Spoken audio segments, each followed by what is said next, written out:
کہ یوم عاشورہ کتنا اونچا مقام رکھتا ہے، اور اس دن بہت سارے ایسے واقعات امام عالی مقام علی جدہ وعلیہ الصلاۃ والسلام کی شہادت کے واقعے سے پہلے رونما ہوئے ہیں، جن واقعات کے سلسلے میں جاننے کے بعد آپ خود محسوس کریں گے کہ اللہ کے نزدیک یوم عاشورہ کی عظمت کیا ہے۔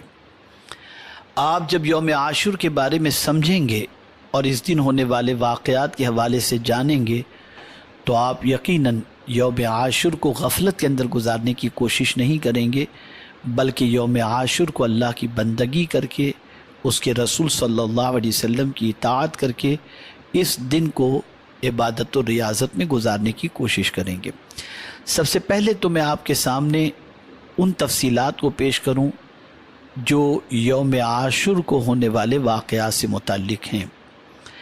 اسی مہینے میں عاشورے کے دن یعنی ماہ محرم میں عاشورے کے دن اللہ تعالیٰ نے اپنی شان کے مطابق عرش پر استوا فرمایا۔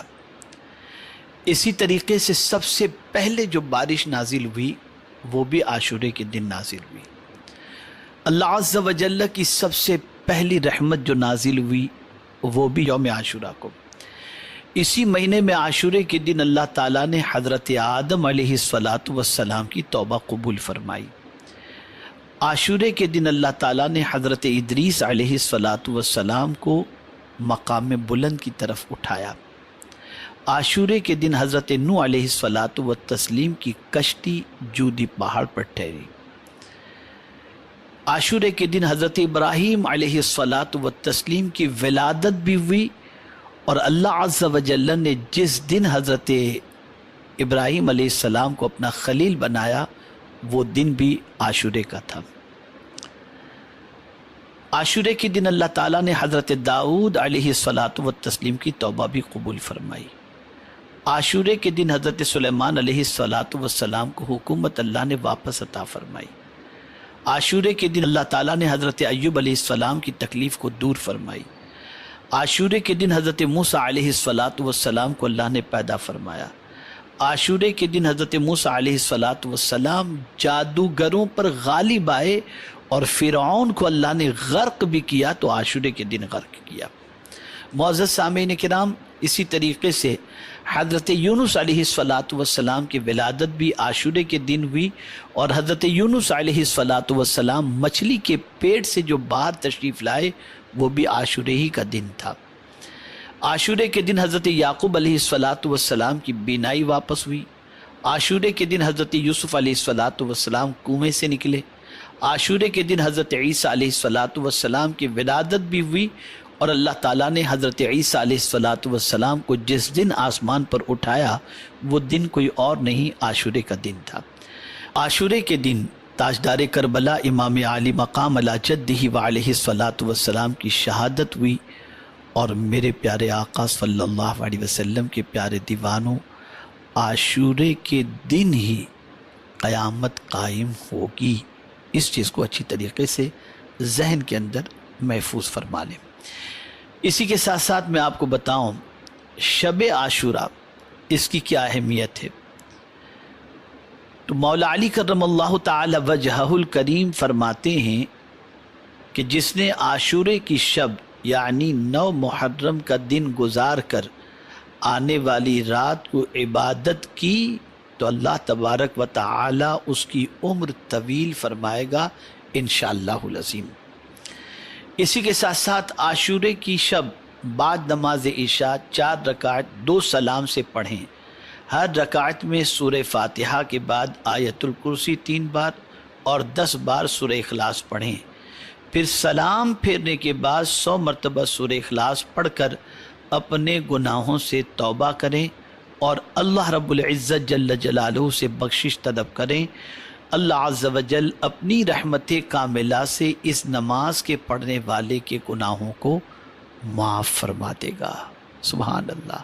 شب عاشور 4 رکعت پڑھنے کی کوشش کریں، اور ہاں اس بات کو ذہن میں رکھیں کہ قضائے عمری جو نمازیں آپ کی قضا ہو چکی ہیں اس کو پڑھنا زیادہ فائدہ مند ہوگا۔ اور اگر آپ یہ سوچ کر کہ میری آج تک جو نمازیں قضا ہوئی ہیں میں نفل کی جگہ پر اس قضا کو ادا کروں گا، تو میں یقین کے ساتھ کہہ سکتا ہوں انشاءاللہ العظیم کہ نفل نہ پڑھ کر فرض نمازیں جو قضا ہوئی ہوں، اللہ نہ کرے جو ہوئی ہوں، تو ان قضا نماز کو پڑھنے پر اللہ تعالیٰ نفل کے ثواب سے بھی زیادہ برکتیں عطا فرمائے گا۔ میرے پیارے آقا صلی اللہ تعالی علیہ وسلم کے پیارے دیوانوں، اسی کے ساتھ ساتھ عاشورے کے دن 4 رکعت نماز ظہر سے پہلے پڑھیں۔ ہر رکعت میں سورہ فاتحہ کے بعد سورۃ الزلزال ایک مرتبہ، سورہ کافرون ایک مرتبہ، سورہ اخلاص ایک مرتبہ پڑھیں۔ سلام پھرنے کے بعد 70 مرتبہ درود پاک پڑھ کر اپنے گناہوں سے توبہ کریں۔ اللہ عز و جل اس نماز کے پڑھنے والے کے تمام گناہ معاف فرما کر اس کی مغفرت فرما دے گا۔ میرے پیارے آقا صلی اللہ علیہ وسلم کے پیارے دیوانوں، ظہر کی نماز سے پہلے، اس کا مطلب یہ نہیں کہ مکروہ وقت پہ، بلکہ مکروہ وقت سے پہلے، زوال سے پہلے، اور یا پھر آپ 4 سنت جو ادا کرنے والے ہیں اذان کے بعد، اس سے پہلے اگر آپ یہ 4 رکعت نماز پڑھ لیتے ہیں تو انشاءاللہ العظیم اس کی برکتیں آپ کو نصیب ہو جائیں گی، اور بعد میں بھی پڑھیں تو کوئی مضائقے کی بات نہیں ہے۔ میرے پیارے آقا صلی اللہ تعالی علیہ وسلم کے پیارے دیوانوں، عاشورہ کا دن اللہ کی بارگاہ میں مقبول دنوں میں سے ایک دن ہے، اور اس دن جو کچھ کرنا ہے اسے بھی سماعت فرما لیں۔ اس دن اعمال صالحہ کے ساتھ خیرات و صدقات اللہ عز و جل کی رضا کی خاطر کرنے کی کوشش کریں۔ حضرات صوفیاء کرام کا ارشاد ہے، جو آج کے روز کسی فقیر پر صدقہ کرے گا گویا اس نے تمام فقراء پر صدقہ کیا۔ اسی طریقے سے جو یوم عاشور کو کسی بھولے بھٹکے کی سیدھے راستے کی جانب رہنمائی کرے تو اللہ تعالیٰ اس کے دل کو نور ایمان سے معمور کر دے گا۔ اسی طریقے سے جو شخص یوم عاشور کو غصے کو ضبط کرے، اللہ تعالیٰ اسے اپنی مرضی پر راضی ہونے والوں میں لکھ دے گا۔ اسی طریقے سے جو شخص یوم عاشور کو کسی مسکین کی عزت بڑھائے، اللہ تعالیٰ اسے قبر میں کرامت بخشے گا، یعنی عزت بخشے گا۔ یہی وہ دن ہے جس سے متعلق نبی آخر الزمان صلی اللہ علیہ وسلم نے ارشاد فرمایا، جو شخص یوم عاشور کو اپنے اہل و عیال پر کشادہ دلی سے خرچ کرے گا، اللہ تعالیٰ اسے تمام سال کے لیے فراخی نصیب فرمائے گا۔